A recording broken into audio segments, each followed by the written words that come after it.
Okay, so it's 2 o'clock already. Can you hear me? Yes. Yes. Alhamdulillah. Okay. So Assalamualaikum and good evening. Welcome to the talk series 2.0 organized by RP1 FYP1 team of School of Chemical Engineering,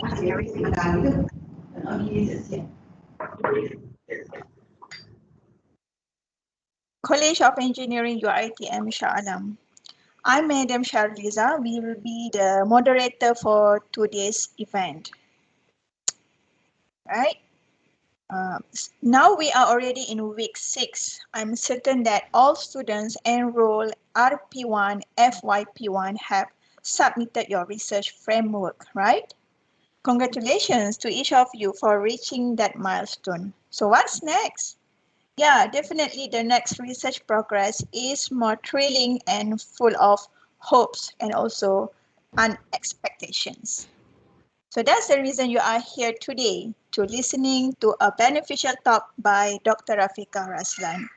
As an experienced lecturer and researcher in chemical engineering, I'm certain that she has heaps of tips and ways to conduct introduction and literature review effectively. For your information, Dr. Rafika Raslan has published research articles in various high reputable journals, mainly in the realm of membrane technologies, safety management, and advanced materials. Before we begin, allow me to brief about the flow of this talk. Today's talk is divided into 2 sessions. Firstly is the thesis introduction, then there will be a short break of 5 minutes before commencing the second session titled Literature Review. The Q&A session will be conducted at the end of literature review session. You may opt either to drop question in chat box from time to time or live questions during Q&A session. Without further delay, I welcome Dr. Rafika Raslan to deliver her first talk titled Thesis Introduction. The floor is yours. Thank you, Madam Shaliza, for the opening remarks. So, Assalamualaikum to all RP1 students. So, I am Dr. Rafika Raslan, your lecturer for process safety. If anyone knows me, maybe I was your lecturer during your process safety course in part 6. So first of all, I would like to congratulate all of you for your achievements so far. You have now in part 7, you have secured your research work with your respective esteemed supervisor. What a great milestone, guys. So please be proud of yourself. So today I would like to share my little knowledge and some experiences on how to write a good thesis introduction. So can you guys see my slide? Is it okay? Yes, okay. Okay, yeah? Yes, okay. All right. Okay. So for many people, getting started with the thesis introduction is the most scary part. So what do you think, guys? Why is it the most scary part? Have you experienced it now? You are actually there already, having the feeling of scared on how to start and so on. Any feedback from you? Tak nampak muka lah. Ada yang on camera tak? Tak ada on eh? Ke anyone respond using the chat room? Puan Shaliza ada ke? Saya tak nampak lah. Tak ada. There is no one respond in the chat box. No one respond. Okay. Okay. All right. So for me, why is it the most scary part? Because it is going to be the first part in your entire thesis. So if you feel I'm scared, might be because if you fail to give a great impact to attract your readers for the very first introductions, then you will fail to achieve high marks. Okay, so please starting from the introduction, please impress your readers, please convince them so that along the way while they are reading your thesis, they will have a good interest with your work and they will give you high marks, okay? So hopefully every one of you will get high marks for your thesis. Okay, so for the first step, identify your readership. So you need to identify who your readers are. So of course, the first and foremost important reader will be your supervisor. He is one of the panel who evaluate your work, who will grade your work. And then other people ultimately that are responsible for you getting your degree. Maybe you will have another panel who will read your thesis later or will read your manuscript. So you should also consider readers of your thesis that may have not expert in your research field. They are not the expert in your research field. They may come from other research disciplines other than yours. So please, when you write your introductions or you write your entire thesis, so please bear in your mind that there might be someone who are expert in your work, and there might be someone who are not expert. So whenever you write, it should be a very clear statement. Write as clear as possible on your thesis, and it has to be understandable, and it should be more enjoyable, yeah, overall. Right, so you use the term that is understandable for all, for those who are expert and for not. Okay, guys. All right, so for the second step, hook the reader and grab their attention. Okay, so the first sentence of the paper is very crucial. I am sure by now you are in week 6, you have read a lot of papers already, maybe up to 10 papers already. So looking back on that, you might have an experience whereby you have read an article which could not grab your attention. So I know, I am sure you can detect why you are not interested with that paper. So it might be the way it was written, and how, I mean, yeah, the topic that they have highlighted, maybe that not that clear to you. So that is why you need to grab, okay, your reader's attention. So it is common to start with a questions or quotation, but this type of hooks have become overused.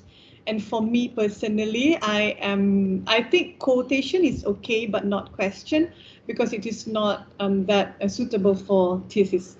Okay, so the best way to start your introduction is with a sentence that is broad, everybody will understand, okay, interesting, and seamlessly transitions into your argument. Okay, so moderately you move into the argument. Also, starting with a broader statement will appeal to a wider audience. So perhaps maybe your thesis will be in our library database, so that everyone in UiTM can read your thesis, not only from chemical engineering students, but for other disciplines as well. Okay, so consider who the paper is aimed at informing, and then think of something that would grab their attention. Make a list of what is interesting about your topic. So while you are reading the article, so please have a list of keywords, a list of something that you think it will, the term that will give an impact to your thesis. Okay, are there any current event relates to it, to your work, or any controversies associated with it that might be interesting for you to put in your introduction? So start up broad and then narrow down to your specific topic and your thesis statement.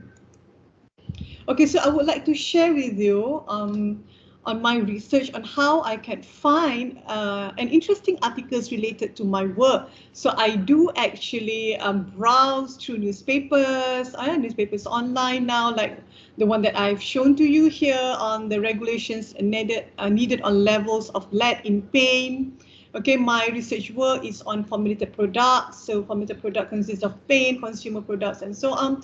So from there, I'll checking out on newspapers. So I found out about this.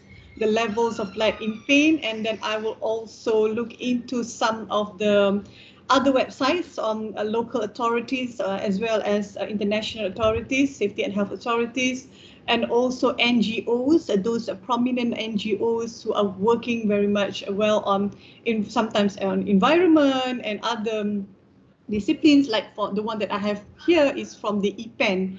IPEN is from Penang, the Penang Association. So they are actually working hard for toxic-free future. So this is what they have reported in their website. So I use this also in my thesis. All right, so this National Pharmaceutical Regulatory Agency, it is one of the example of how I am looking or searching and information through local authorities, a local government website. Okay, they do sometimes provide something that relate to our work. Okay, like the one that I have here is on the cosmetic, a list of cosmetic which has contained hazardous ingredients. And I do also search from international website, like this one, they call themselves as a Toxic America. So they do a report on toxic chemicals that in our homes could increase COVID-19 threat, for example. Okay, so this is how you able to attract your readers when you write your introduction. Find controversies, find any latest informations, not only from scientific articles, but you may also find from newspapers, but make sure it has to be a reliable sources, not looking at the blog and so on. Okay, that wouldn't be one of your reliable source. Okay. So step 3, provide a relevant background. You must put a good introduction by contain enough background information to allow the reader to understand the thesis statement and arguments. For us, chemical engineer, our background is engineering, so the engineering part must be there. If your research work is not that so much on, it may be touches on agro environment, but of course the engineering part has to be highlighted.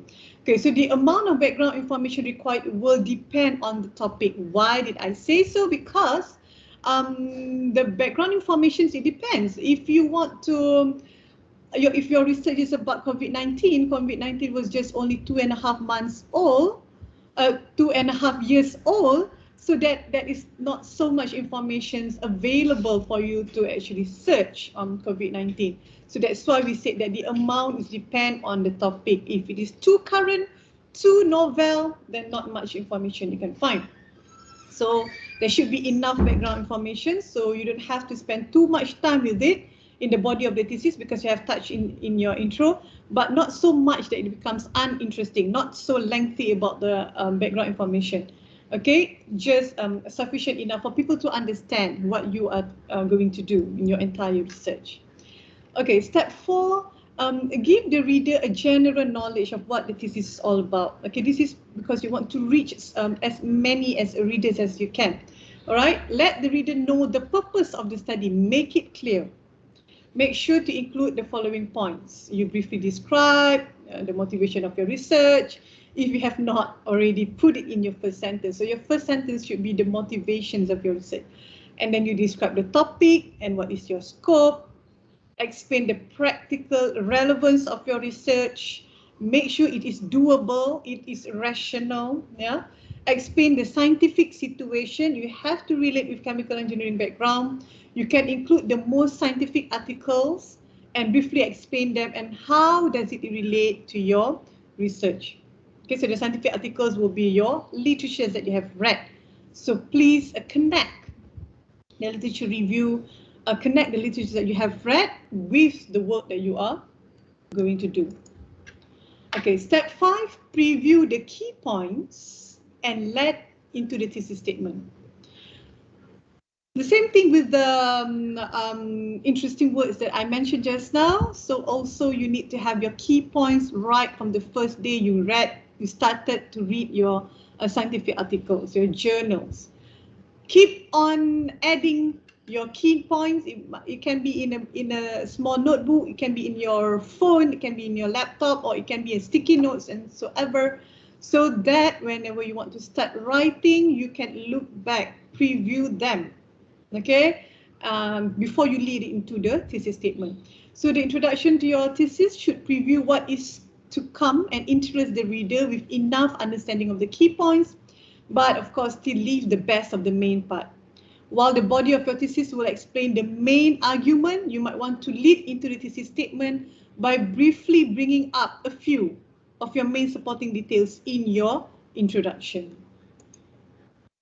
And step 6, read again, ensure your introduction is able to answer the 5 W's. Okay, once you have complete writing your introductions, okay, I want you to ask yourself whether in your introduction, what is your research all about? Whether your introductions can answer these questions. What is your research all about? When are you going to apply this research? Is it during the design stage? Is it a preliminary study only? Or during the production stage? It has to be clear. So please state that in your intro. Who can apply this research? Maybe other academicians, other researchers, or maybe other fabricator, or maybe manufacturer, designer. Yeah, please explain that as well. And where the research is applicable. Same thing, whether it is at what stage, yeah, whether it's only design stage or the production stage, and why the research is so important. Why the research is so important is obviously will give the answer in your significance of research. Okay.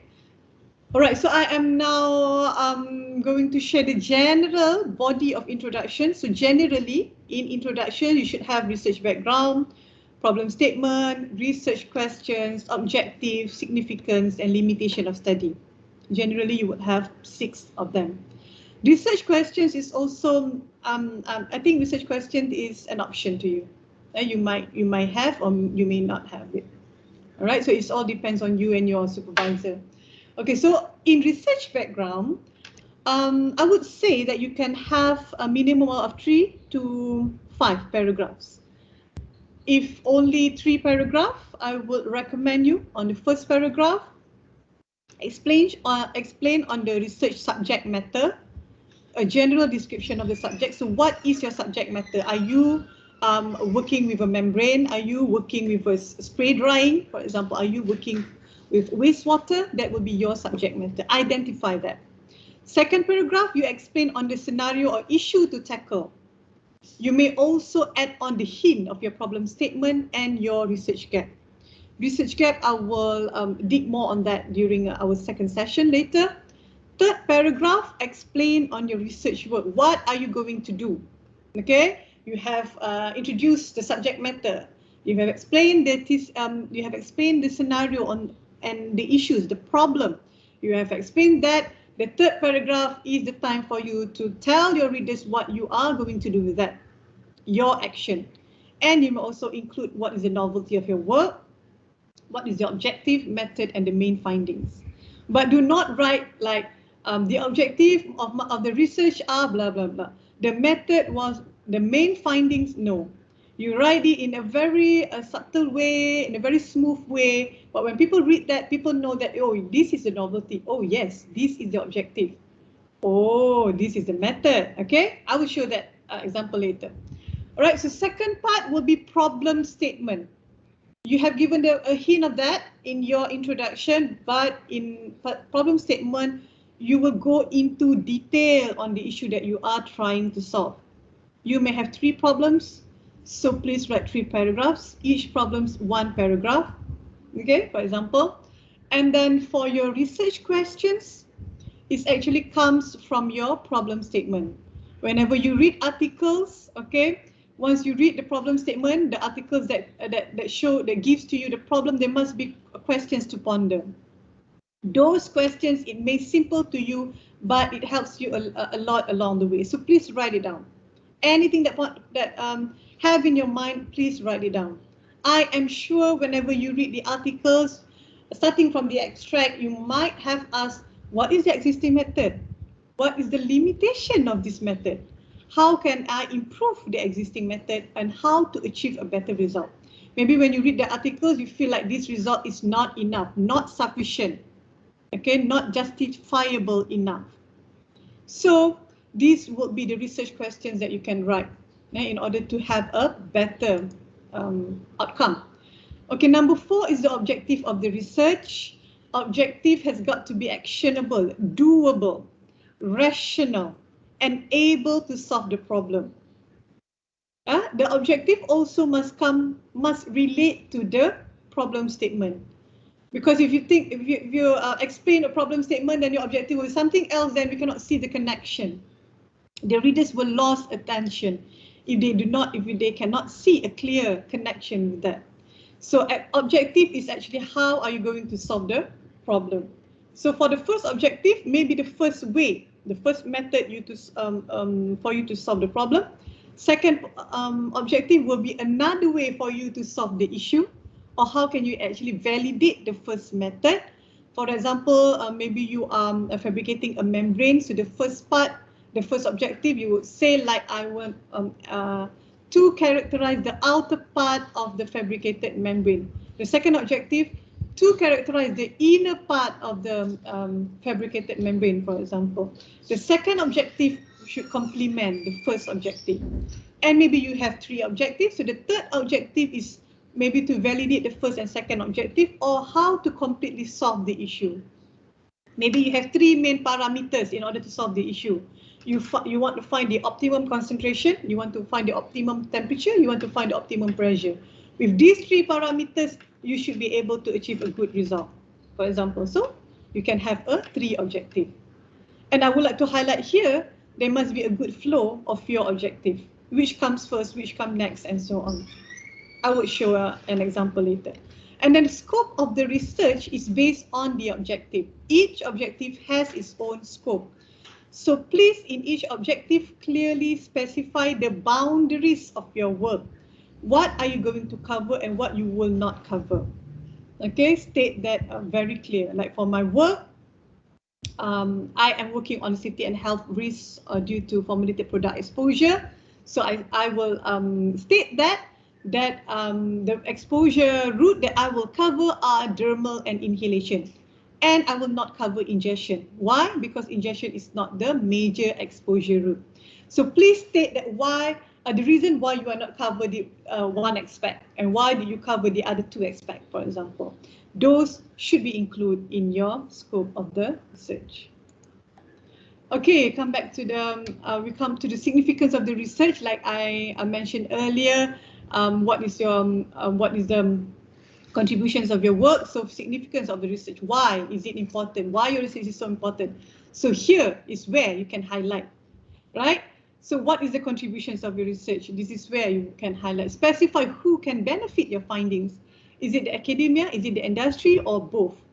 And emphasize that your research is able to fill the knowledge gap.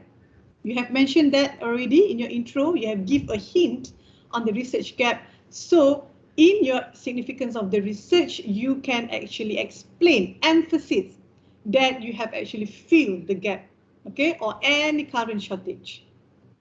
And then limitation of the research. You might have a narrow scope, right? Contribute to only one party, contribute to only one aspect, or your scope is only covers Malaysia, you do not cover other countries. So it may contribute to only one party, so write it down. Shortage in some parts of the work, for example, method, you are not able to do to use any chemical analysis or any software. Okay, so if you are not able to do it due to budget constraint or time constraint, you can always use that as the suggestions for the future work. It's always good. It is always good for you to outline the limitation to show that you are always aware on the limitation of your study, and this is actually reflect the depth of your knowledge. Okay, your readers, okay, the one who evaluates your work, your supervisor, your panel will then be convinced with you. Because when you table out, you mention all the limitations. So this will make, okay, the readers know that your depth of your knowledge. So again, the limitations is actually very important as well for you to use as a suggestion for your future work. Okay, you may not be feel frustrating for not able to do more characteristics, for example. I should have done this, that. I should have done this and that, for example, for you to completely come out, get out to the conclusion, to come up to the conclusion. But you can always put that in your suggestions for future work. Okay, I am now going to show you some examples on research background. Okay, so before that, my research title is on integration of safety and health assessment in formulated product design framework. So in my title, safety and health is the issue that I would like to highlight. The subject matter is the formulated product and the framework is the method. As what I have mentioned earlier in the first paragraph, I would like to suggest all of you to generally describe your subject matter. If there is any classifications of your subject matter, any application that you want to share, and any example. So for me, I state here on the chemical products classifications, which then actually consist of my work, that is formulated product. And I also share on the applications of formulated products and also the ingredients that present in the formulated product. So this is what I state in my first paragraph. Okay, so I ended my first paragraph with the word ingredients here. And I will show you my second paragraphs. I bring the attention of my readers on the issue regarding the ingredients.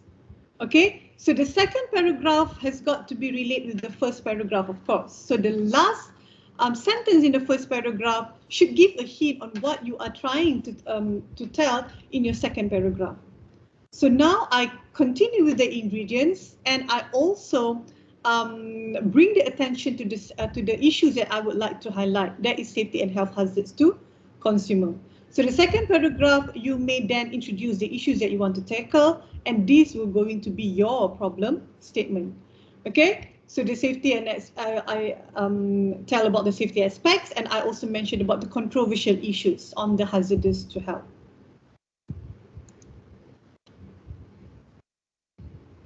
Okay, and also in the second paragraph or third paragraph, you may also give a hint of your research gap. Okay, so for research gap, the wordings that you can use, the terms like not much work has been done to address the issue and blah, blah.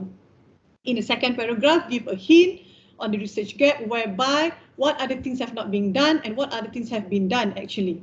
Okay, so you must state that other aspects has been considered, for example, blah, blah, blah, blah, but this particular aspect has not been considered.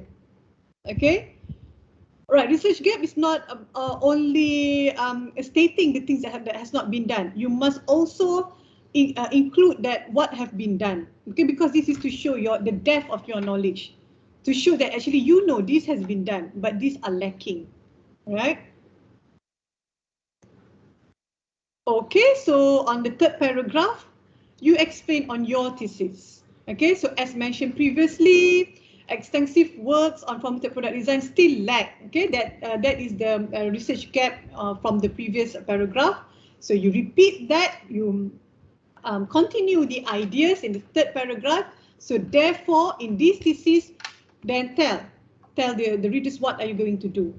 Also mention the novelty of the thesis presented is to blah, blah, blah, to improve something. Firstly, okay, you tell them your first objective. Secondly will be your second objective. Okay. And for the problem statement, okay, I just would like to highlight on the keywords. You may use however, okay, some efforts have been made. However, there is a challenge, word challenge will make the reader understand, okay, so this is the problem. There are challenges in order to do this research, for example. Okay, limited works have considered. Okay, another problem, limited work, because it is subjected to the availability. And the third one, maybe you can say that this aspect has been emphasized, but another aspect has not been considered. Okay, so these are the keywords that you can highlight in your problem statement. And then the objective of the research, like I have mentioned, that you must have a good flow of it. Like for my work, first objective I choose is to design the whole formulated product ingredients. Once I have designed, then only I assess the hazard and then I do characterize the risk. Okay, so that's why I said you must have a good flow. First is to design, and then second, after design, what's next? How can you improve the problem? How can you solve the problem? So for my case, I would say that to solve it is by assessing the hazard and then characterize the risk. Hazard comes first, then the risk. Okay, everyone knows that because in process safety, you know that you must identify the hazard first and then only you will estimate the risk.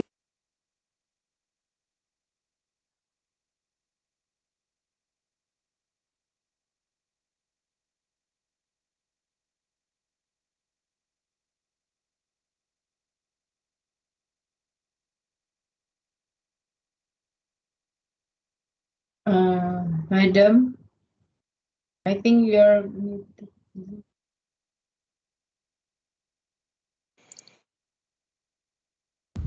We couldn't hear you, madam. Couldn't hear you, Madam. Rafiq. Maybe you have muted You have your muted. microphone. Yeah. Check the Yes, I have microphone. muted. Sorry. Yes, I have Okay. muted. So I should repeat again. Is it scope of research or objective of research? A scope of research. Okay, thank you. Scope of research. Okay, so for the scope of research must be follow your objective.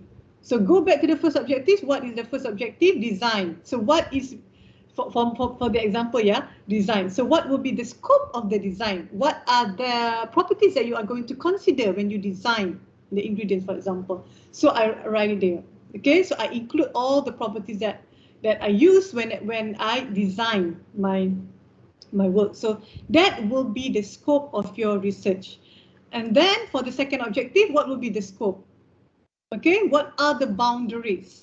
Like for me here, for the hazard assessment, I would state here on my scope is where the hazard assessment can be done after the generation of ingredient candidates. And there are so many ways to identify hazard. So I state here my scope that is I only covers index-based assessment. This will be my basics. So that's why the scope is very important. So this will also give the hint to your readers on what you are covering and what not. Okay, so the pioneer in index-based assessment is employed. I state it here very clear. All right. Okay, significance of the research. Why the research is so important. So just you must have the word like you are introducing something, a concept, a framework, a new method, and then you can say like your work has significantly contribute to blah blah. Like for me, significantly reduce the risk. What you can improve. What is the novel of your work? Are you providing something? Okay, your research work is providing something. Is it a decision making steps? Okay, like for my work, I am actually proposing a decision making step whereby I claim my step are easier and faster compared to the previous step, to the previous work, for example. So please outline that very clearly in your significance of your research. Okay, maybe you're introducing something, you are improving something, or you provide a novel work, for example. Okay, so I would like to share some do's and don'ts in your introduction. So do write the objective that come from the problem statement. I just like to remind you again on that. So please have connection. It's got to be relatable. Objective and problem has got to be relatable. Do you have a good flow from one paragraph to another? The idea must have strong connection. That's why your last sentence in the first paragraph has got to be a hint for your second paragraph. Okay, so that there are connections between paragraphs.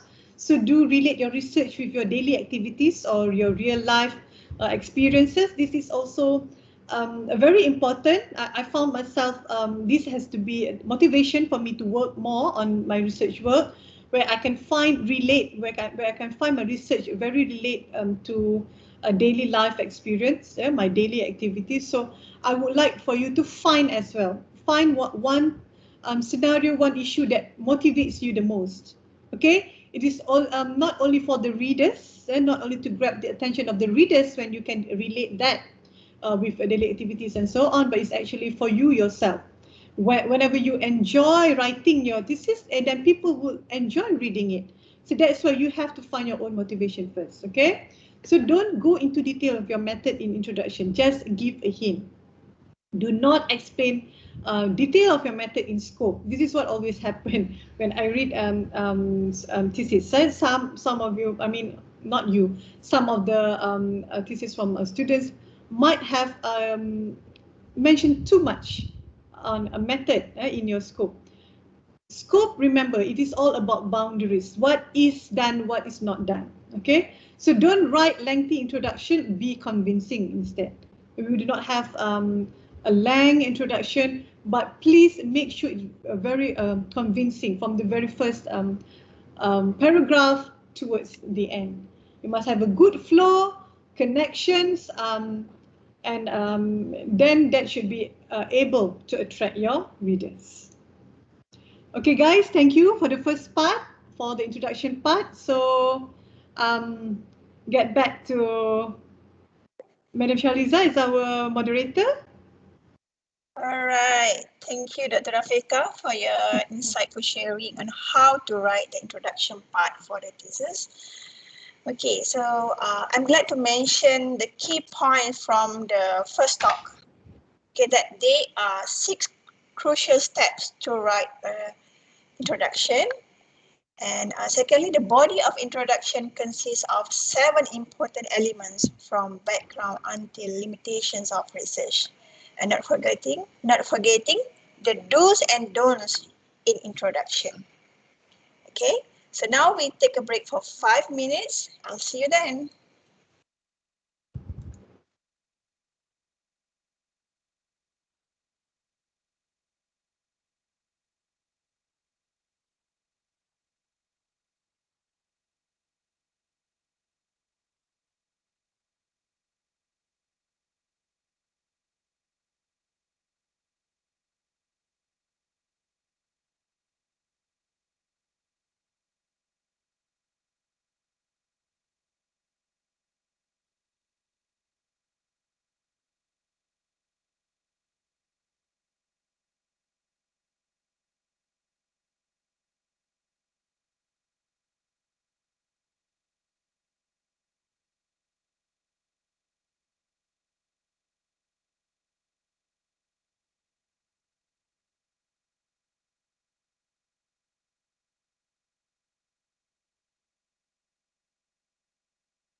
Okay, we are back. Alright, so for the second session, Dr. Rafika will present a sharing title, How to Write a Good Literature Review. Dr. Rafika, the stage is yours. All the best. Thank you, Madam Shaliza. Can you see the slides? Yes. Okay, thank you. Okay, guys, so Bismillahirrahmanirrahim. So we shall continue on the literature review, how to write a good literature review. So before that, we should understand what is literature review before you want to write it. Okay, so it is actually a survey of scholarly sources, whether from books, journal articles, or any other thesis on your particular research topic. So for me, these are the three main important sources. Okay, please refer to any books, any chemical engineering principles books, or journal articles, of course, journal articles, and of course, thesis. Okay, thesis regarding that very much close to your research work. And then literature review is important to give an overview of the key findings, concepts, and developments in relation to a research problem or a questions. Okay, the development. All right, so the objective of writing the literature research is to analyze, interpret, and critically evaluate the literature. So guys, please, from the very first beginning, when you read the article, start to analyze, start to interpret, and start to critique. Okay? And the second objective is to synthesize the sources, to highlight patterns. Okay? And whenever you write, you have analyzed it, you have interpreted, and you will start to sketch for your in order for you to synthesize. You want to arrange according to the patterns, according to the themes, according to the conflicts, according to the gaps, is all yours. Okay? And the third one is to show the state of current knowledge. 2022, what is the development of your research topic in relation to a central research questions or the hypothesis? Okay, so think of your literature review as a development of an argument. What were the earliest ideas on the topic? Okay, you must ask yourself about this and you must find answer to this. And how did they grow? How did they grow? You will get the answer once you have read 10, 20 articles. You will see how does it grow. And the involvement in the academic conversation of these publications. It's the same thing goes when if you refer to a book. First edition book, second edition book, third edition book. So you must see what are the differences, what are the improvements that the authors have made, okay, whenever they actually publish another book, and so on. Okay, guys? All right, so what is research gap? How can we claim a gap in research? It can be either a theoretical gap or the contributions of the work, or what is a methodological gap. This is also, you can get the answer when you have read like 10 to 20 to 40 articles. Okay, from one article to another, when you move one article to another, you can obviously see where is the gap. It may be from the theoretical part and it also be from the methodological gap, the methodological part. What have not been done? What is need to be done? All right. So research gap is the area in which previous researchers are silent. They do not touch on that. That is why it mentioned here that we say that it is silent. Okay, so do you have knowledge gap in your research by now? You are in week 6. I am sure you have read some of articles. So can you actually identify your knowledge gap by now? And can you think of how can you fill the gap? Okay, these two questions will always trigger whenever you read and read and read. Okay, what is the gap and how should I react in order to fill the gap? What is doable? Okay, with your ability, with all the sources that you have, okay, you must think of that on how can you fill the gap. So it is basically a discontinuation of research in any area. And if you are able to add more to the knowledge in terms of a new methodology, if the gap just now you find out it is in terms of the method, the aspect is the method. So now you are going to fill the gap. That means you are going to introduce a new method and theory that will be your contributions. Okay, so the new method, the new theory that you are going to fill the gap, that will be the contributions of your research. So we should read articles to understand what previous research has covered, analyze their limitations, find recommendations in order for you to extend the knowledge. Extend the knowledge here, in other words, is actually you are filling the gap. Okay, so we should always give more attention to the prominent researchers, those who are expert in your work, and the relevant journals. What are the journals that you keep on looking at, you keep on searching?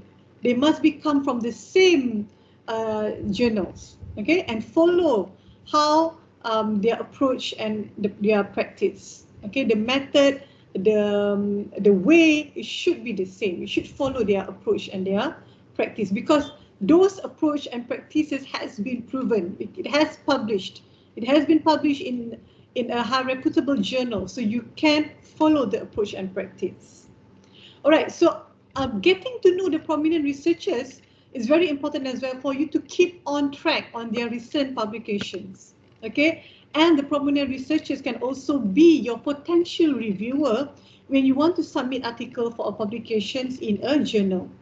When you want to submit the journal, most of the time will ask you to recommend your reviewer. So please get to know those expertise and give their names as your potential reviewer, because you have read a lot about their work, you have cited their work, so that will be your potential reviewer. Okay, guys, so this is an illustrations of how can you fill the gap, a puzzle here. So research gap is a problem which has not been addressed so far in a particular field. It's not going to not something new that jatuh dari langit. It's from the sky. Okay, it just has to be an improvement. A slight improvement is sufficient for you, okay, because you are in RP1. I mean, in research, in undergrad research, okay, an improvement, a slight improvement, you introduce something, you add on something, that is sufficient enough. Yeah, all right. Okay, I would like to show an example of research gap in terms of aspect considered. So for my work, there are three main aspects that I have found, that are safety, health, and environment. So from the list of the papers that I have read, I would say that there is so much lacking on the health aspects here. All of them have not covered the aspect of health. They have only covered safety, and they have only covered environment. Okay, and then I must have a supporting details, and here are my supporting information. Okay, when I analyze the work, and I would argue here that I say health has got to be considered as well during the design method. Why? Because there are so many health effects occurs due to the exposure to fermented products. So here are my supporting details. So this is how you can write your research gap. You tick, okay, all the papers that have actually covers one aspect, and please find which aspect that they have not covered yet. Okay, they must be there, all right? Okay, that is in terms of aspect ataupun parameter. If you are doing experimental work, I know you must be working on some parameters. You are looking on optimized concentrations, temperature, pressure, solubility or viscosity, any other properties. So that will be your aspect. All right, so in terms of methodology, for me, I use framework as my method. I follow the framework, step 1, 2, 3, 4, 5, right? Okay, so this is an old framework whereby safety and health aspect has not been considered, has not been highlighted in the framework. So I improve the framework by adding a safety and health assessment. So if you are in experimental work, okay, there must be something that you want to add on. There must be a one characteristic, for example, that has not been considered before. So you need to put that on. You need to add on. So you show it, guys. You show that this is a current methodology. This is your proposed methodology. Highlight, draw a flow diagram, highlight which part that you have improved, that you have add on. Okay. Okay, so when you want to write, where to start? You must have one a strategic way for you to start. You have read 20 papers by now. You are in week 6, 30 papers. But how should I write my literature review? Okay, so the first one, you have to identify your questions. Your research question, guys. What are the existing method? What is the limitation? Those questions. Identify those questions. Write it down and please understand it well. And from there, you move on to review the discipline style. When you have read so much, you know all the existing method, you review the style. What are the discipline style? For me, safety and health, the disciplines are framework. That is the style. If you are working on a membrane, what is the style? Are they fabricating or are they using the available membrane? I mean the purchasing membrane. That will be the style. Okay. All right. So once you get the style, you go and searching. How many methods if you are working on a membrane? How many ways to fabricate membrane? Is it a flat sheet? Is it a hollow fiber? And so on. I mean the type of it, right? Search of it. And then you manage your references. So by now, all of you should know how to use EndNote and Mendeley. Betul tak? Can someone answer? Yes. Yes, betul. Betul eh? So when Yes, you madam. thank you for your response. So you know already how you manage your reference. What I would like to highlight here, give rating to your papers that you have read. Give rating. If you think it is very important, you want to follow the step by step and so on, you like the style, you think you can follow the discipline, you can follow the style, you give 5 rating. Dia semua sekali ada 5 ke? 5 star ke? Rating? Mendeley ke? EndNote ke? Saya pun tak ingat dah. Ada 3 kot. Berarti 3 stars, you give the most important with the 3 stars. And then to the least important, 2 stars. And maybe that you might find articles that as not that relate to your work, you give 1 star. Okay, so manage them. Because you have used Mendeley and EndNote, so they are all in the database already, the year, the authors, and so on. Okay, so and then critically analyze and evaluate. Okay, this is what I would like to highlight. After you have the give rating, maybe I would say 3 papers. Once you have read 3 papers, please start to analyze and evaluate straight away. Do not procrastinate. Okay, do it straight away, because when you have read more than that, 4, 5, 6, you will get lost. You will, your ideas are all over already. Okay, you have hilang. Your focus is not there already. You will lost your focus, and at that point of time, you do not know what to dig from that particular articles. You do not know what to focus, what to extract. Which part? Am I looking at the method just now, or am I looking at the theory?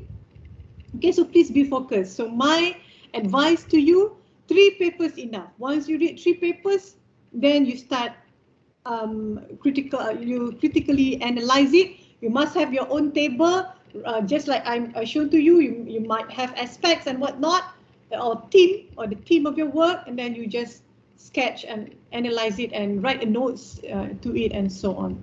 Because I have experienced that before. When I start read 3, 4, and I start to download the papers again and again, and I get so many papers, and yet I do not have any info about that. I am not yet starting to analyze it and evaluate it, so that I cannot start my literature review. because I keep on downloading the paper and not reading them yet, and of course I have not analyzed it yet. Okay, so once you have critically analyzed, evaluate it clearly, then you can start to synthesize. Start what to argue. Are you going to argue about the method? Are you going to argue about the theory? Are you going to argue about the team, the discipline? So synthesize that, have a sketch on that, and then finally you can write. Start to write. Okay, so 7 main steps here. Okay, so step 1, collect, evaluate, and select literature. All right, so when you have that, read any landmark studies and major theories in your field of research. Narrowly define topic. Okay, whenever you read the papers, search for literature related to research problems and questions. And this is what I mentioned just now. You give rating to them, to make it easier. Create a list of keywords. Again, list of keywords. Okay, just now, keywords or words that are most interesting. And now, keywords that relate to your research topic or questions. All right, for you, those keywords are important for you to search for more articles. And then evaluate and select the sources. Use the abstract to evaluate and then read it all. Okay, so the step is all depends on you. Okay, once you have read 2 to 3 and 4, you have your own way already in extracting the data.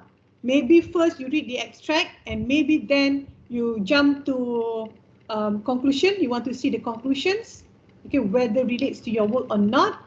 And then you go to intro to find the significance of the work, okay, to find the gap, the hint of the gap, and so on. And if it is interest you and if it is actually relate to your work, very close to your work, then you can start read method and then result. Okay, guys, the flow has got to be, it all depends on individual. For me, I do that. I read the abstract and I read the conclusions, and then I go to the intro. And if I think it's so related to my work, the paper is very good, then I start to read method and then the result. Okay, take notes and cite your sources. So because all of you know already have to use EndNote and Mendeley, so I am sure it's all in your database by now. Okay, how many references should I include in a research paper?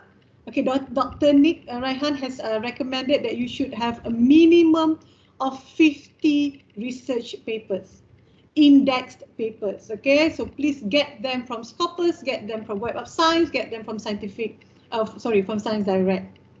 Okay, those are the good sources. Okay, about the years, the publication years. The rule of thumb is to go back to 5 to 6 years. So exceptions to this rule should be reserved for the seminal, the most influential works relevant to explain what prompted your research. There are exceptions, of course. So roughly 85% of all cited works should be less than 5 to 6 years old. Okay, for me, those theoretical part, if you are working with spray drying, okay, for example, then there must be a theoretical part which has been published like 10 years ago or 20 years ago. Of course, you can cite them because that is the fundamental of your work. The fundamental must based on the theoretical part. If the theoretical part, then and that goes under another 15%. 85%, the less than 5 years old, then the 15% might come from the concept that you are referring to, the theories that you are going to use. Okay. Okay, so how do you evaluate the sources? Whenever you read the paper, how can you evaluate that this paper is good, for example? So you read them, what questions or problem the author address. If you can find the questions or you can find the problem that it can address, then use that paper. What are the key concepts? They define their key concepts. What are the theories that they use? What are the models, the method? And does the research use an established framework or they take an innovative approach? Okay, look at the results, okay, whether the results and conclusions of the study are clear, are convincing. Do you think it's doable to achieve that result? You can follow it. you understand and you can follow the method, you should be able to get the result. Okay, how do the publication relate to other literature in the field? Okay, like I said, you have read 3. Does it relate to one another between the 3, or all the 3 have different ideas? Okay, so do find the papers that relates to each other, group it in one group, in one folder. Another folder should be another issues, for example. Does it confirm, does it add to, or does it challenge the established knowledge? If you can find them, you group them, and then you find your own work. You decide your own work. Am I going to add on? Am I going to just follow it? Can I also challenge the knowledge? Okay, please put yourself. Okay, which are you going to contribute? So how does the publication contribute to your understanding of the topic? Does it help? Does it not? Okay, what are the key insights and the arguments? Whether the arguments are beneficial to your work or not, okay, please always evaluate them. What are the strengths and the weaknesses of the research? My advice to you from the 3 papers that you read, you straight away write down what the strength, what are the weaknesses, because when you have 10 to 20 papers, sometimes the weaknesses that you found from the 3 papers earlier might be the strength by now, because you have read so much, or maybe the first 3 papers that you have read, that was the most beneficial to your work. It may be, okay, we will never know about that. So just write down, strength, weaknesses can all interchangeable. It depends on the involvement of your research. Okay, step 2, find the connections and the themes, connections between one papers to another. Identify the relation between the sources that you have read, and please organize them according to their arguments and according to their structure. Look for the trends and pattern. What are they highlighting? Are they working on the theory? Are they highlighting a new method? Okay, are they want to share new findings, new result?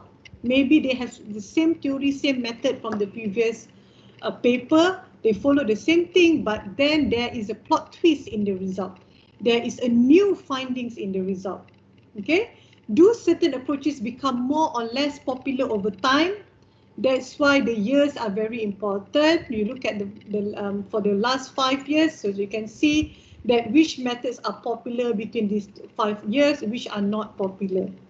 Not popular also you need to include, just include in your thesis, as what I have mentioned. That will show the depth of your knowledge. This is least, this is more, this is better, this is not. Write it all in your thesis. Themes, what questions or concepts recur across the literature? Okay, so then you can find the most popular concept.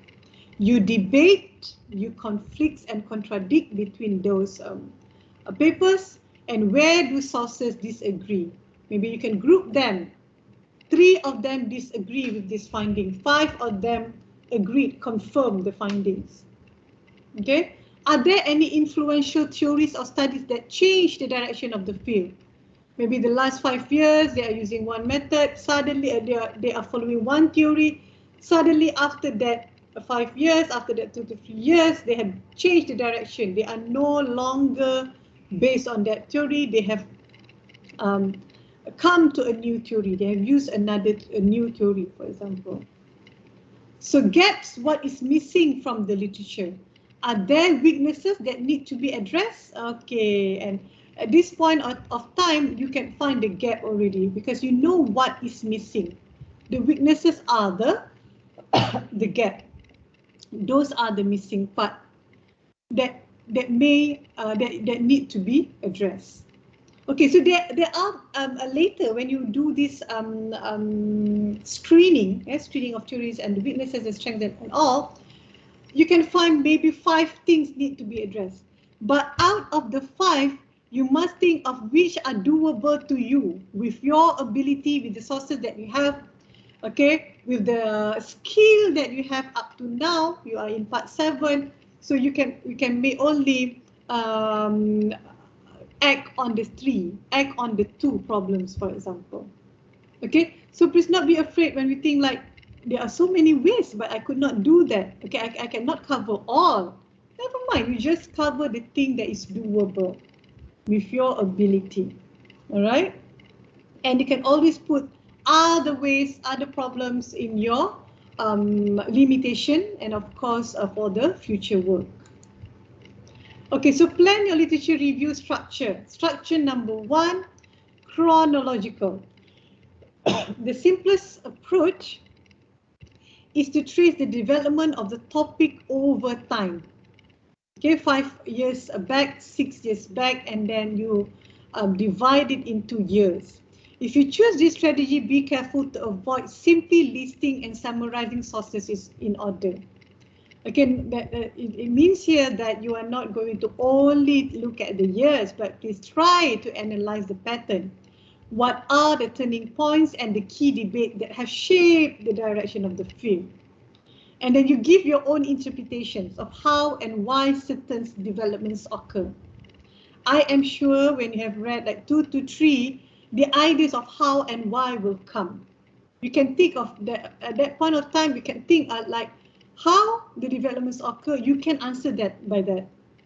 And why does it occur? Okay, you can get the hint if you have read a lot of articles. Okay, structure number 2 is the theme that they are using. If you have found some recurring central themes, you can organize your literature review into the subsection that address different aspects of the topic. Okay, the theme now then become a subsections in your writing. Section number 3 is the method. Maybe if you draw your sources from different disciplines or field, use a variety of research method, you might want to compare the result and the conclusions that emerge from so many different approach. For example, you look at the result, whether it is qualitative or it is quantitative. You divide, you group them. You understand, you analyze it, whether it lies between these two or the results are both, contain of both qualitative and quantitative. And then you can discuss how the topic has been approached by the empirical versus a theoretical scholarship. Okay, structure number 3 can also be done, method. Structure number 4 is the theoretical. A literature review is often the foundation of a theoretical framework. Use the theory, use to discuss various stories that you have read, various models that you have found, and definitions of the key concept. You might argue for the relevance of a specific theoretical approach or combine various theoretical concepts to create a framework of your research.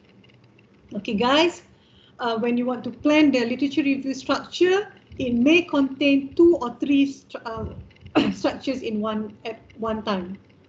Okay, you may combine chronological with theme, you may combine chronological with theoretical, or chronological with methodology.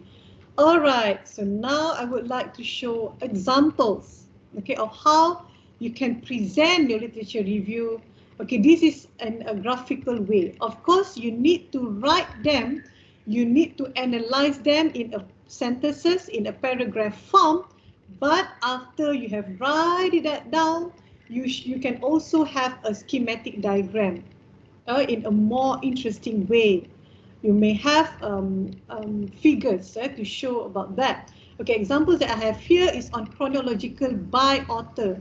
Like what I have mentioned, you should know the prominent researchers in your work.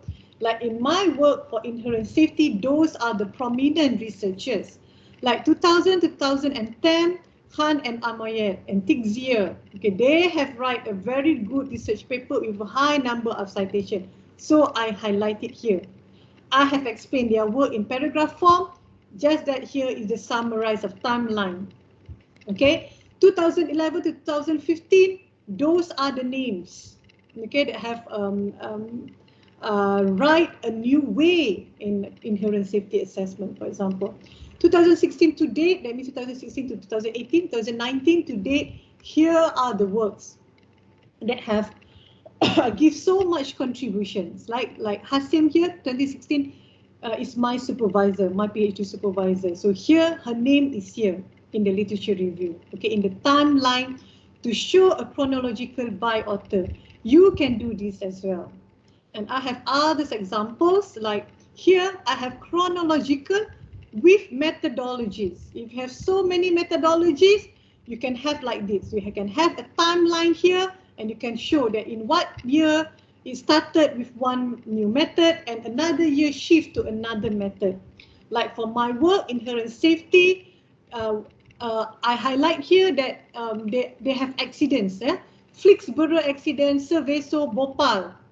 Okay, guys, I know you have read that, know this very well during your process safety class. What happens in Flixborough, what happens in Bhopal, that triggers a new concept to create. Right? Okay, they create a new concept as an improvement, as an action towards an accident. So that's why accidents occurs 1974, 1976, a concept has been introduced, that is inherent safety. Then another accident occurs, they have introduced another approach. So the first step on index step is PIIS, that is prototype inherent index safety, 1991. And graphical way start in 1999. And the numerical way start in 2008.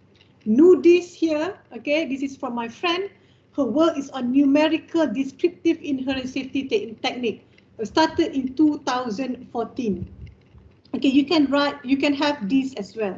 But please remember that you need to explain detail in a paragraph form, and then you can have like this a graphic of timeline of your work. Okay, this is also interesting. Okay, or you can have thematic. Maybe you have parameters. There's so many parameters to include: viscosity, solubility, temperature, pressure, concentrations, and so on. You can have that as your theme. Okay, you have chronological, write down all the authors with the years, and then you divide into the themes that they have covered. Aspects that they have presented, maybe they have 10 aspects, so you can write it down. Click, click, click, tick, tick, tick.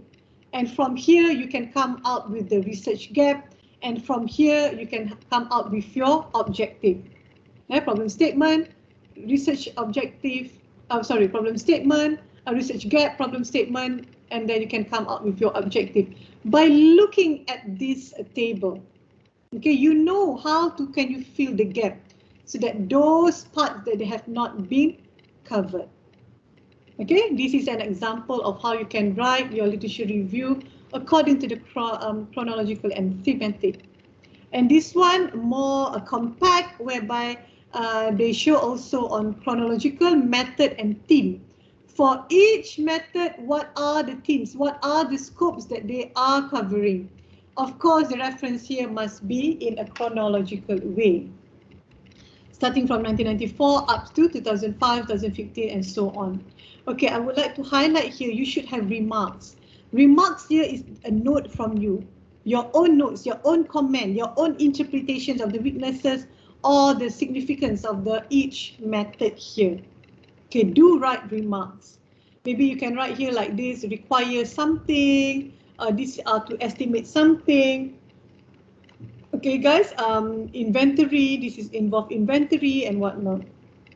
Okay, once you have read at least 3 articles, you argue, you write down, you analyze the significance and the weaknesses, and maybe you have your own remarks. Please do have your own remarks and write in your own words. That will be very close to you.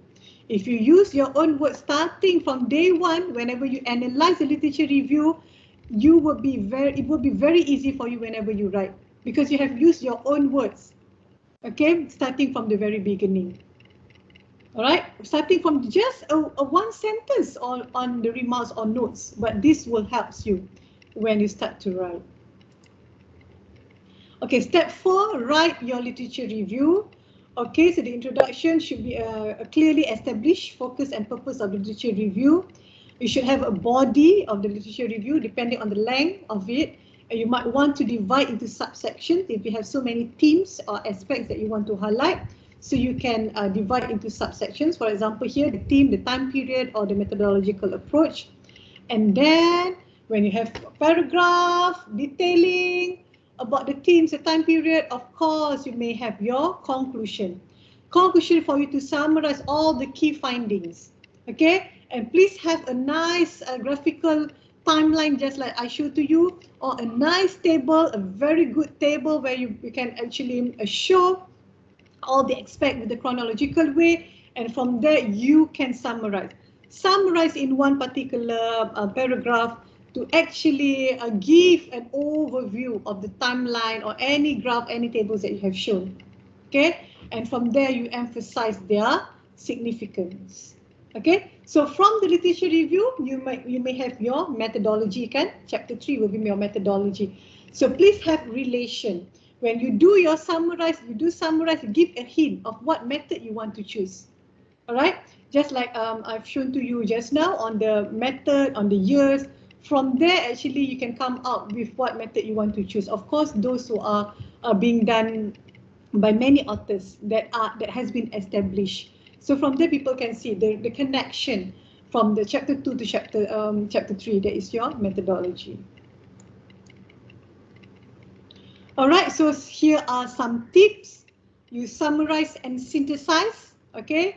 Give an overview of the main points of each source and combine them in a coherent whole. Whenever you write, you want to explain, you want to discuss on the literature review. If you have the timeline, so please, whenever you write, it has to relate. Okay, so that when people read, when you look at the diagram, the flow is the same. Okay, do not when you read the arrangements of the ideas are different with the timeline that you show, or any graph that you have, or any figures or any tables that you have. So please have the arrangements accordingly. Okay, the flow must be coherent, okay, with the figures that you have. And then analyze and interpret. Don't just paraphrase, okay? Don't just repeat those their words, their sentences. Do not repeat. What we want to see is your interpretation, not what people write.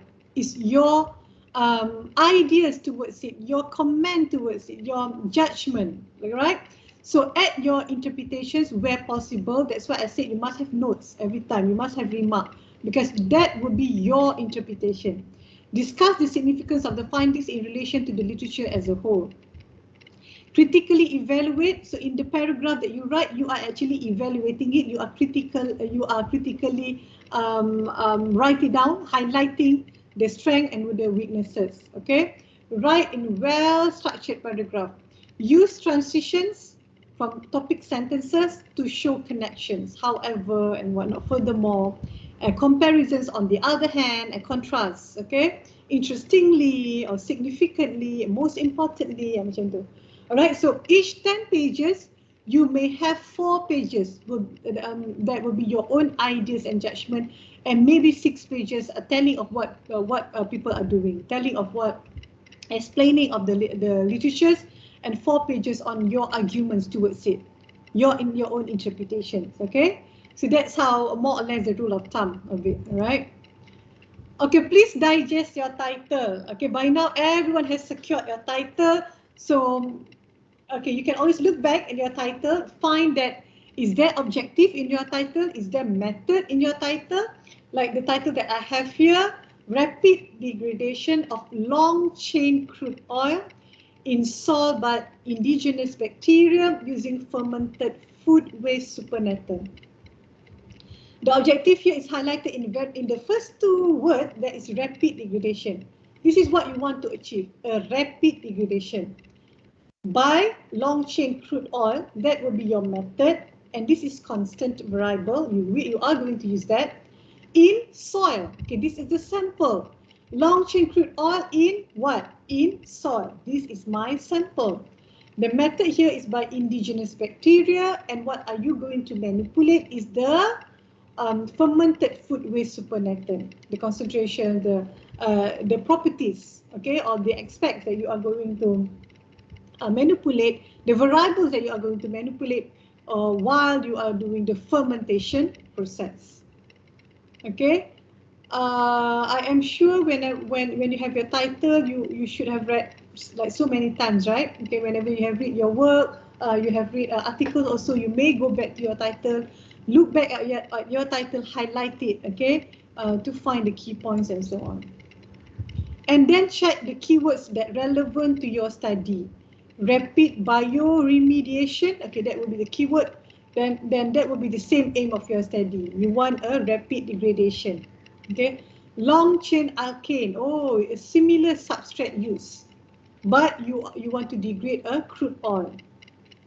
And then a fermented supernatant, food waste fermented supernatant, indigenous bacteria, similar method use, but you are using another bacteria, for example, maybe, okay, another bacteria, or all contaminated soil, but for different application. Okay, you have different application, and maybe others may have, so that others might have a different purpose for that, maybe for water treatment and so on. Okay, this is actually to matching up the keywords. Okay, compared to the published articles with the work that you intend to do. Okay, I think I have done with the literature review on how you should read your papers, what to extract, how to write, and so on. But now I am moving on to the systematic review as a thesis. So, is there any of you that your thesis is actually a review based? Ada tak? Anyone who would like to share? Ada respon tak on that? You are not going to do experimental work. You are not going to do any computer based. I mean using software and whatnot. You are actually going to review a topic, a very important topic. Ada tak? I would like to share for those your thesis is on a review, okay, a review-based thesis. So I think for the first part, introduction and literature review, you are clear already. Sama je. If you are working on experimental work, or you are working on computer-based, using software and whatnot, those will be the same way in writing introductions and also literature review. But I do find that methodology will be different. If you are working with experiment, your method will, of course, you have to explain your sample, of course, you have to explain your equipment, or what will be the chemical analysis that you are going to do, what are the analytical equipment that you are going to use, whether you are going to use GCMS, SEM for the images and so on. But if you are review based, okay, if your thesis is review based, this is how you can write your methodology. This is what I am going to share. Okay, you may write down on for your method that the data source that you are referring to, you select databases from quality literatures. I will show them. I will show it after this. And then the search strategy, what will be the key point or the key terms that you are going to use in order for you to search. You must have a list of key terms for you to in helping you to identify when you are searching articles. Okay, that is under search strategy, the key points. And what will be the inclusion and the exclusion criteria? You can add this on as well. What will be the inclusion? What are the themes that you want to include? What will be the publication period? 2022 to 2022, 21, 19, 2017 to 2022, for example, or 2018 to 2022. Okay, what type of article? You want only books, or you want journals, or you want patent? Okay, language, of course, English, and then the reputation of the journal. You include here as well whether you want Q1 paper, Q2 paper, you want ISI index paper, for example. And then you can also have exclusions on your searching. Okay, literatures that are not related to chemical process, chemical engineering, you exclude that. Let's say spray drying. There are so many purpose in spray drying. It may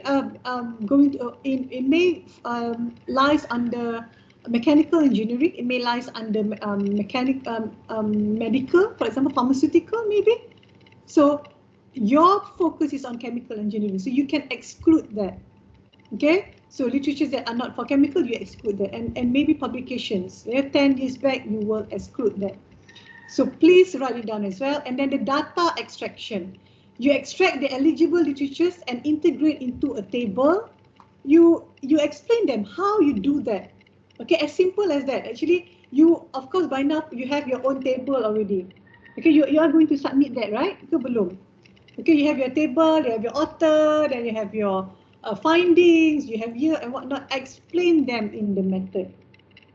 How do you actually divide into different groups based on similarity, based on theme, and so on. Okay, I have an example. This is an example.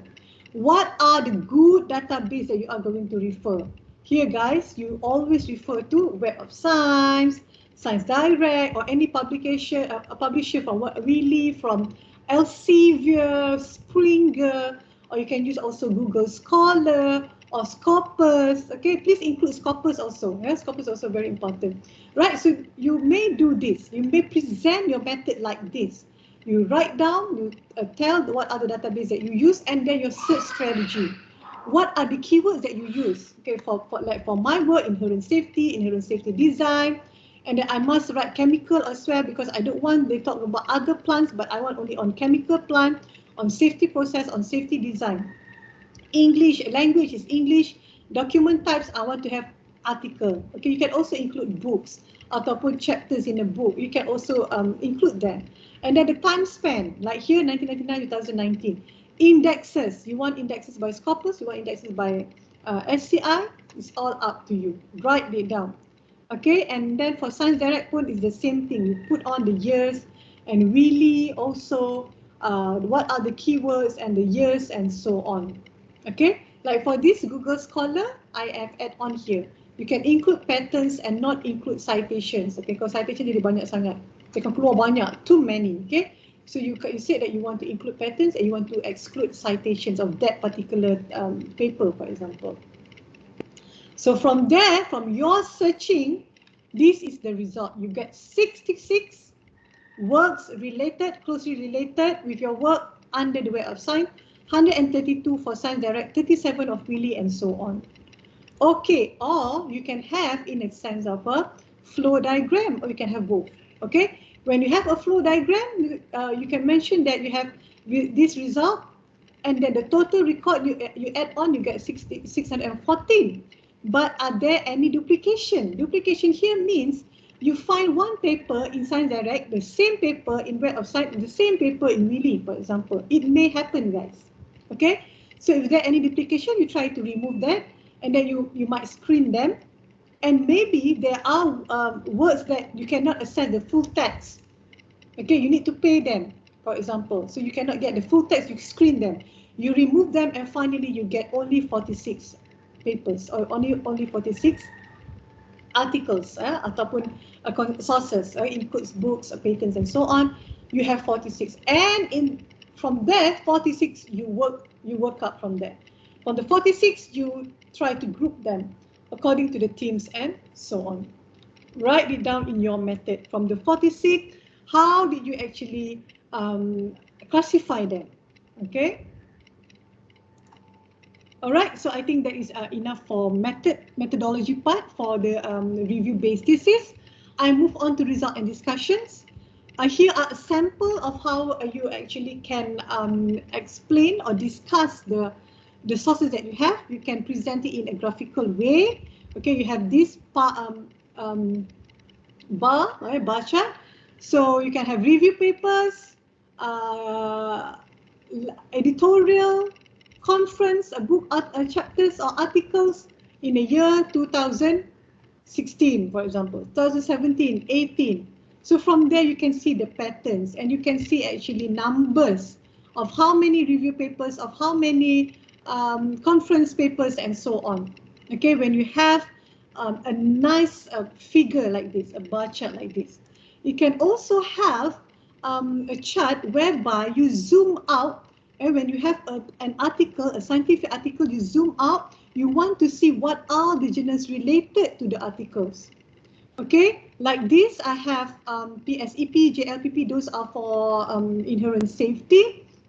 But when you want to arrange, you arrange from the articles or from the journal that have the highest impact.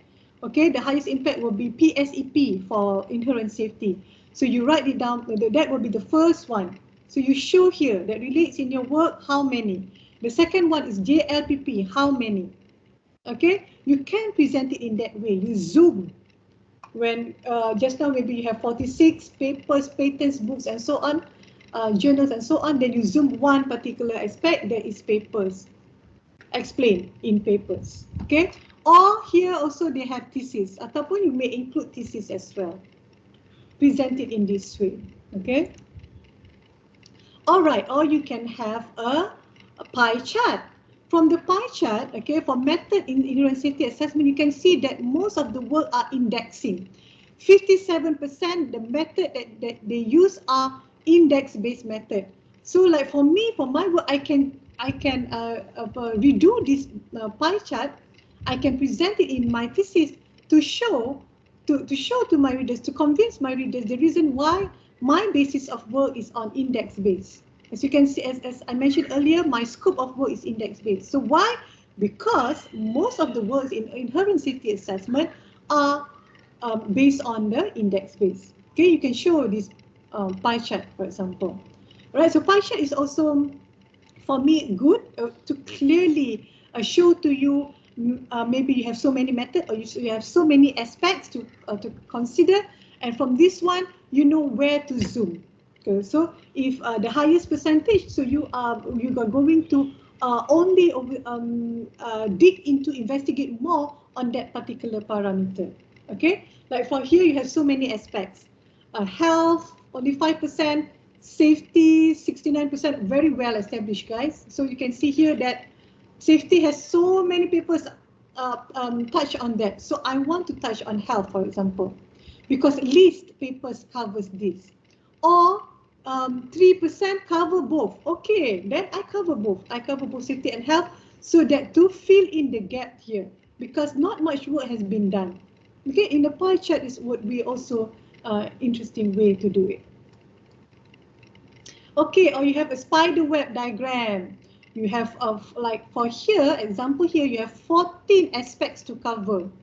So you can show that most of the papers covered on the P0 on aspect P01, P02 and P03. Very clear on this spider web diagram. Lacking on others part. P04 pun ada, but very little, perhaps only up to here, the web. Okay, you may present it that way. If you have other parameters, concentration, pressure, temperature, okay, other properties, you can do it like this, and then you can show that how many papers do investigate on that particular parameters, how many papers have results on that particular parameters. Okay, and here another way on application in selected literatures. Okay, so you zoom up on selected literature, so particularly on P01 pula, berapa on this particular aspect, how many papers on discuss on this. Okay, 37.5, 13.12.5%, and so on. All right. Okay, so you have, once you have write it all down, you must have strong confidence. Okay, you have know the tips already on how to write, so you are confident to write your literature review, and finally you read them, critique your own work, your own literature review, and then you can check on your plagiarism score. Okay, that's why I highlight from the very beginning. Please use your own words to critique on those papers, because the issue on the plagiarism. Okay, in order for you to have a very small acceptable score for plagiarism, please do use your own words right from the beginning. Or you can ask a proofread from your peers or your family members. You may ask your father or your mother to read your literature review first. Okay, just to proofread, to make sure that other people that have that have no background on chemical engineers also understand your work. If you're able to achieve them, that is very good.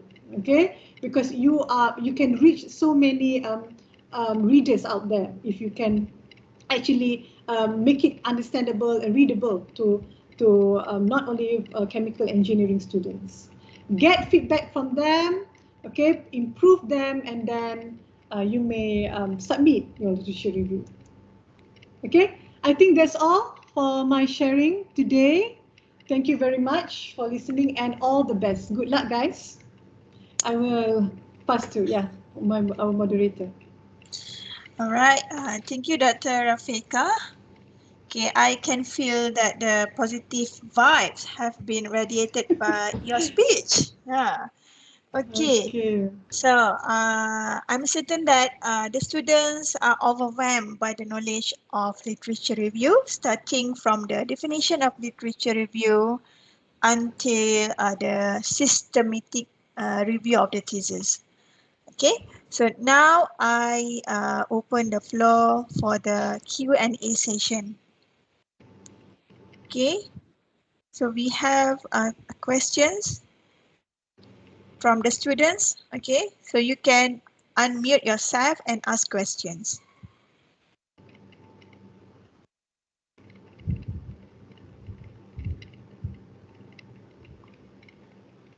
Who raised the hands?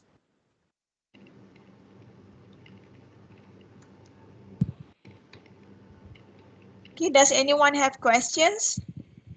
Macam mana kita tak tahu How can we know that particular person raised their hand? So many of them. Yeah. Okay, Zarif Lukmani bin Nur Zairi. Okay, so you I can don't know. unmute yourself and ask question. Hello, Assalamualaikum warahmatullahi wabarakatuh. Thank you, Salam. Moderator and Dr. Rafika, for organizing the study session. I have a question, and of course, my question sounds like, of course, when we do something, we want to look like in the future. In my case, I want to look myself in 10, in 20 years. So how can I get my research that going to build up my dream? Thank you, Doctor.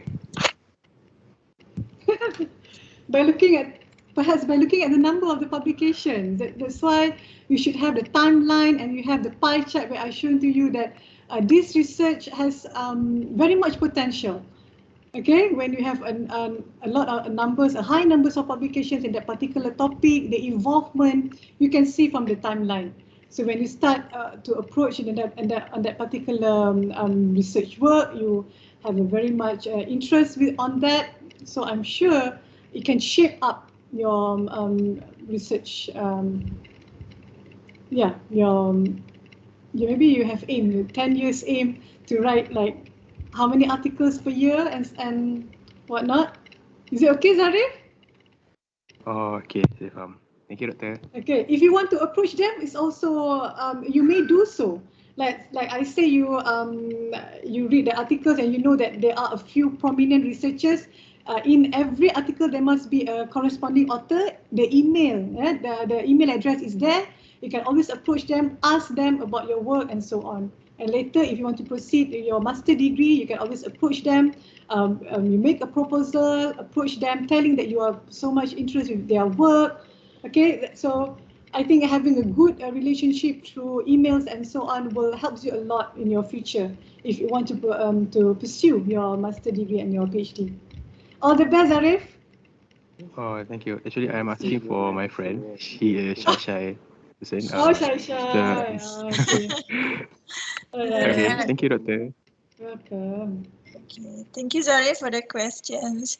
All right, next, does anyone else want to ask question?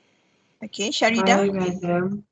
I want to ask question regarding to the thesis writing. Is there any format that we can refer or just looking through the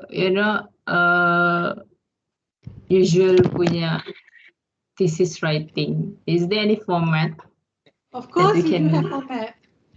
You have to search from the UiTM website, I suppose. Betul ke? Okay. Yeah, you have to look at that. Uh, Website ke kat Moodle? Kat Moodle can I interrupt? Okay, if you talk about the format of the thesis of your report, you may refer to the model. So the coordinator will upload the format from time to time. So don't worry about that. The most important thing is the content of your thesis. The content of your thesis, okay? If you're doing it right, so you just put them creatively in your thesis according to the format. You don't worry too much Okay, about thank that. you. I have another question. Yeah, sure. Regarding to the the scope of research, is it the same as the limitation? Limitations of research. No, scope will be the one that what you do and what you are not doing, but limitation not only based on that. Okay, limitation is also covers on like the contributions. Maybe the contributions of your work only covers certain industry, only covers a certain research area. Okay, so that is not the scope. Okay, Okay. and in under limitation also you can suggest on the future work. Oh, so which is mean the scope of research more narrow scope like that. Yeah. Scope is more on what you do and what you are not doing. The limitation, it covers all. It may be limit in theoretical part, it may be limitation in methodology, it may be limit in the contributions of the work. Okay, but Oh, scope okay. must relate to your objective. Oh, okay. Thank you, madam.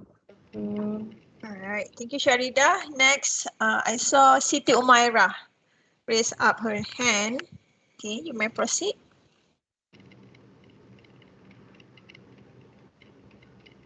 Siti Umaira.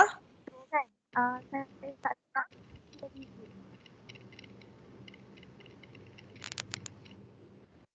Mereka dengar soalan saya. Lagi sekali, Ula. Saya nak tahu macam mana nak bezakan dekat intro tu kita tak letak literature review.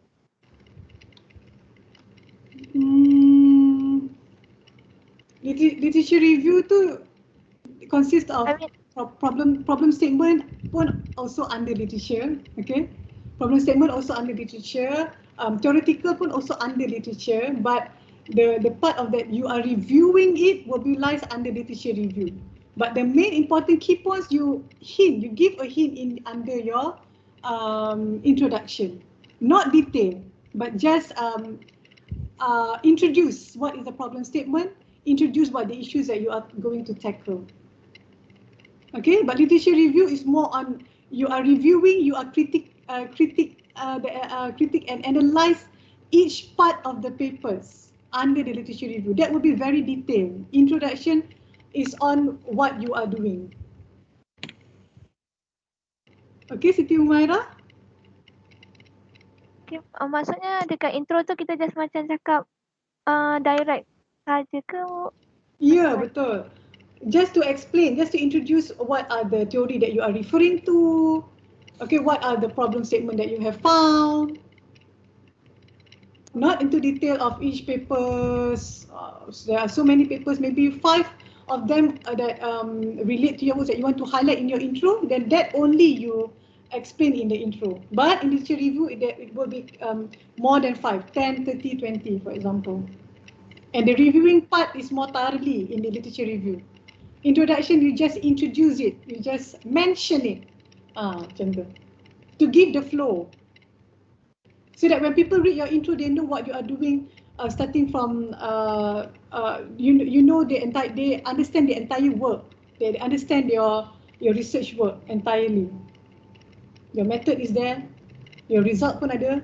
You must mention also your main findings in your intro. Okay. Boleh ke Siti? Boleh, Boleh, Siti Umairah? Okay. Terima kasih, Kak. Yeah. I know you are afraid that you will write so many literature review in the intro, right? So that's why I said you just take the gist, just take the most important parts you share in your intro. Right. Thank you, Siti Umaira.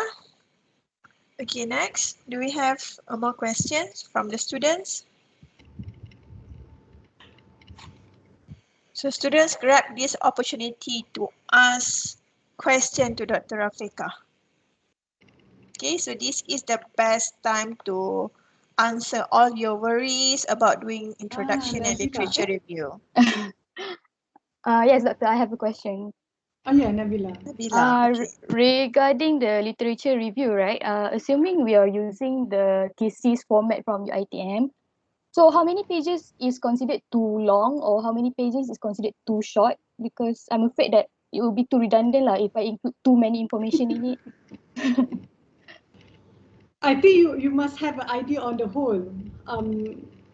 For the whole thesis, usually we have 50 to 100 pages, Madam Shaliza. What do you think? Yes, less than 100 pages usually. Less than 100 Yeah. pages, yeah. 80 might be good. Okay, from there, from the 80 pages, then you extract down. I mean, you go down to intro, how many pages, literature review, method, and then result and discussion. Okay, so usually maybe um, the longest part should be under result and discussion. That is my opinion, because we want to see the result. That would be your achievement. The result will be your achievement. So maybe 10% for 100, maybe 10 pages for intro, 20 pages for LR method, 20 pages, Yeah. and then the rest would be result and discussion, perhaps. Or you can have 30 for literature, of course slightly lesser for method, kan? Method pun tak banyak. And then your, this is for what, Nabila? Is it experimental based or computer based or literature review? Experimental. Experimental, of course, experimental design and discussion. Okay. Thank you, Doctor. But, Okay. Next questions.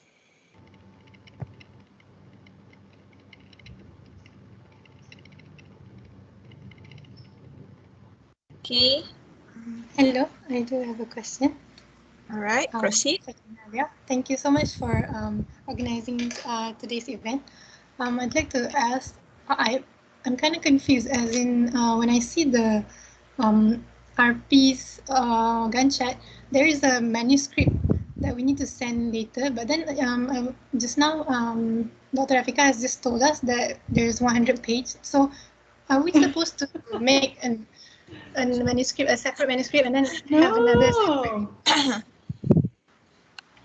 Madam Okay. Shaliza? Okay, You want to okay. explain?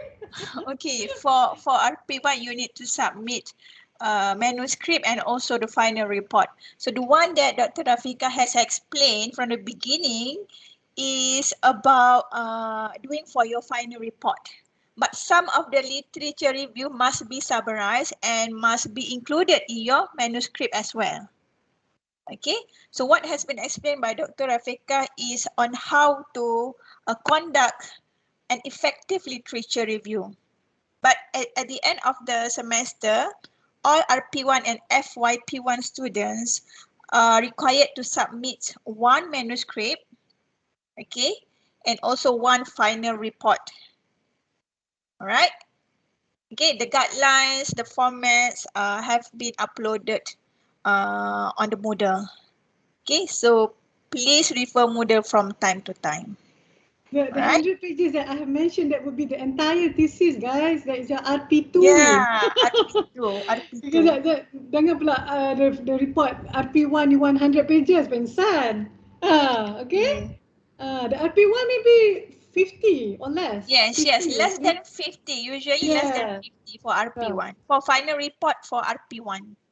And literature review has got to be from time to time. RP1 maybe you have 30 papers and you have read again, and up to RP2 you may have 50. So the pages should be increasing by then, because you have read more papers by RP2.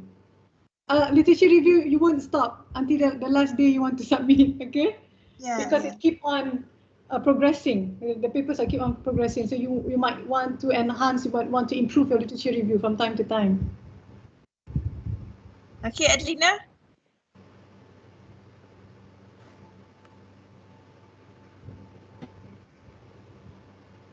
Right? Yeah. Okay.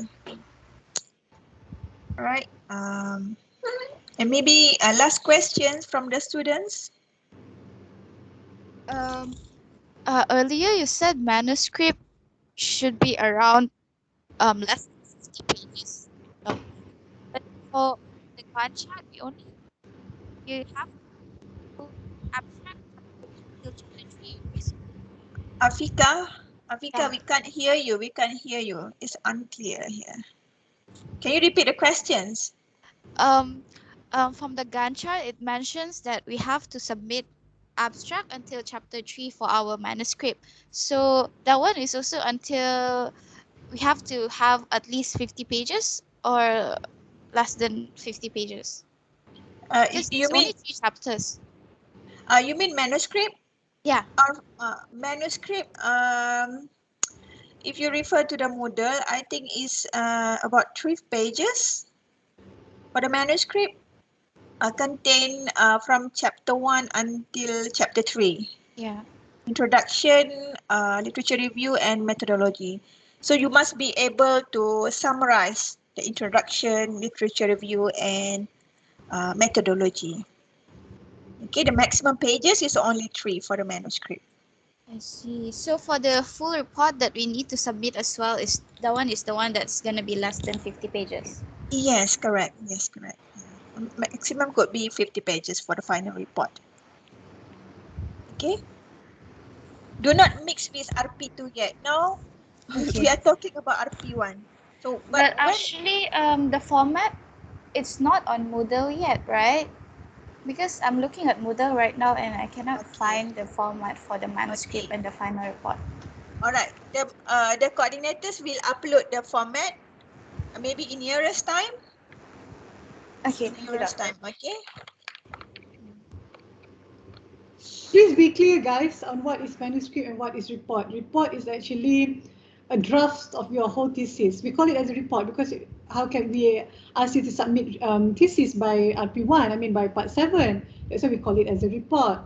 Okay, but actually that report will continue. You will bring the same thing in your RP2 and you wrap it up, we call it as a thesis during your RP2. And that point of time also you may have a manuscript as well. And at that point of time, your manuscript should be complete already with the result and discussions. Yes, yes, correct. Okay.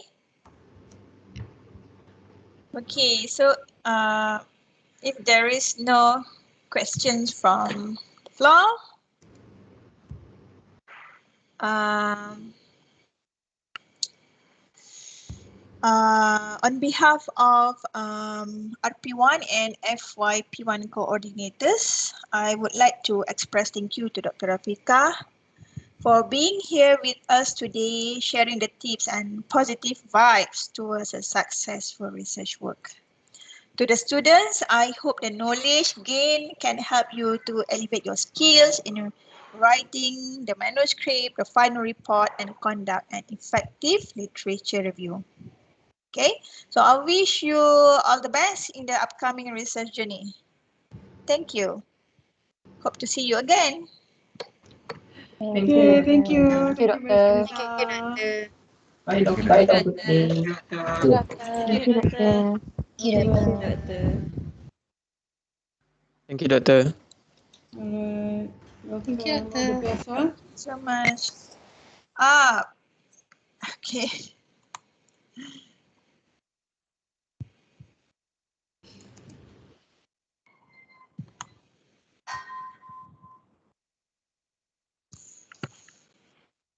All right.